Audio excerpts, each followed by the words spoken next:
اگلا سوال ہے کہ 64% پاکستانی پاکستان کیوں چھوڑنا چاہتے ہیں؟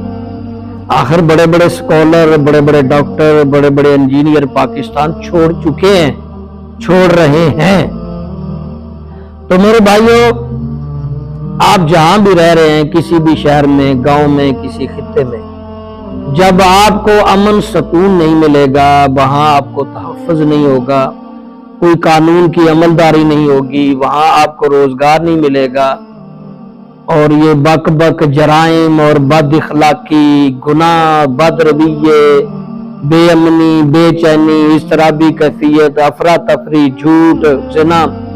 تو پھر اللہ کے نبی نے بھی فرمایا ہے کہ ہجرت کر جاؤ۔ پیغمبر بھی ہجرت کرتے رہے، صحابہ کرام بھی، نبی صلی اللہ علیہ وسلم بھی، اولیاء کرام بھی، یہاں پہ اصحاب کہف نے بھی ہجرت کی۔ تو بھائی ہجرت کر جائیں گے، دنیا ساری مسلمانوں کی ہے، صرف پاکستان ہی نہیں مسلمانوں کا، ساری دنیا مسلمان کی۔ علامہ اقبال نے پہلے کہا تھا سب سے اچھا ہندوستان ہمارا، ہاں جی، تو بعد میں انہیں احساس ہوا کہ صرف ہندوستان ہی نہیں، ہماری تو پوری دنیا کی، ہم تو پوری دنیا میں وسعت ہے، ہماری ساری زمین ہے۔ تو مسلمان جہاں بھی بھائی ٹریول کرنا چاہتے ہیں جائیں، جہاں جس کو فائدہ ملتا ہے ملے۔ اب یہاں کافر کا غلبہ اس ملک پہ شروع سے کافر کا قبضہ ہے، کچھ عرصہ بیچ میں تھوڑا بہت امن آتا ہے، پھر نیا ایک جوڑ موڑ آ جاتا ہے، پھر نیا، اور جو زمانے کے رندے ہوئے پاگل قسم کے، بیکار قسم کے لوگ ہوتے ہیں وہ ہمارے سیاستدانوں میں آ جاتے ہیں، ہاں جی، جن کو کلمے تک نصیب نہیں، کلمے نہیں صحیح طرح آتے، جن کا اب ان کو بھی کچھ عرصہ پہلے کلمے وغیرہ سننے اور الیکشن میں انٹرویو لینے کا طریقہ رائج ہوا تھا آئین کے 63 کے تحت، کہ جس میں وہ سنتے تھے، جس نے کینڈیڈیٹ جو ہے آیت الکرسی، دعائے قنوت، تو انہوں نے مل کر وہ قانون ہی ختم کر دیا۔ اب مجھے یہاں تک پتا ہے کہ اکثریت ایسے ہیں جن کو کلمہ صحیح طرح نہیں آتا، درود شریف نہیں آتا، نماز نہیں آتی، ایسے لوگوں کے ہاتھ باغ دوڑ ہوگی ملک کی، تو وہ تو صرف اپنا ہی سوچیں گے، اور پچھلے کئی سالوں سے آپ دیکھ رہے ہیں۔ تو میں تو اس کو برا نہیں کہوں گا، 64% پاکستانی کیا 74% جانا چاہتے ہو، بھائی جاؤ، جہاں جس کو امن مل رہا ہے، جہاں جس کو تحفظ مل رہا ہے، سکون مل رہا ہے، جائے۔ بہت سال پہلے میں بھی جا رہا تھا، میری والدہ نے مجھے روک دیا، والدہ کا حکم سار آنکھوں پر،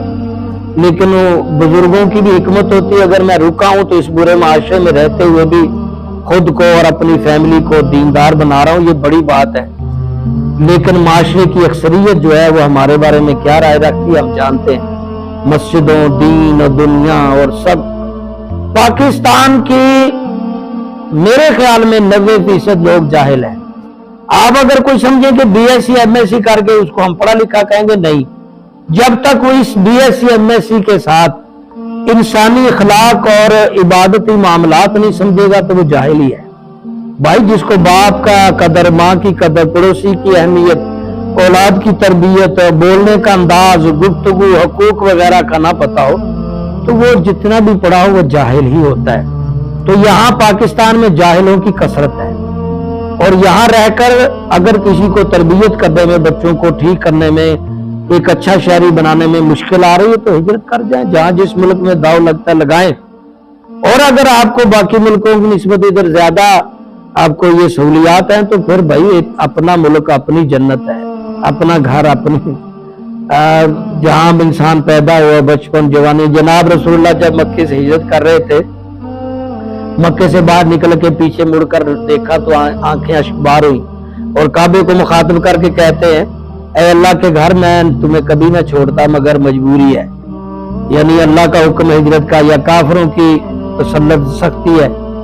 تو مجبوری سے بھائی اپنا ملک چھوڑتا ہے، ورنہ کون ہے جو۔ ہماری دعا اور کوشش سب کی یہی ہونی چاہیے کہ اس ملک کو باقی ملکوں کی نسبت باامن، روزگار سے بھرا ہوا اور ہر طرح کی قانون کی عملداری، عزت توقیر یہاں عام ہو، ملک ترقی کرے، ہم سب یہاں کام کریں۔ لیکن یہ اس وقت ہوگا جب اوپر جو بیٹھے ہوئے نا حکمران، بیوروکریسی اور جرنل، ججز، یہ دیندار لوگ آئیں گے تو وہاں تو وہ کافر کی مرضی کے لوگ زیادہ ہوتے ہیں۔ تو باہر کا آپ بھائی ہجرت کر سکتے ہیں، آپ کو ہجرت مبارک ہو،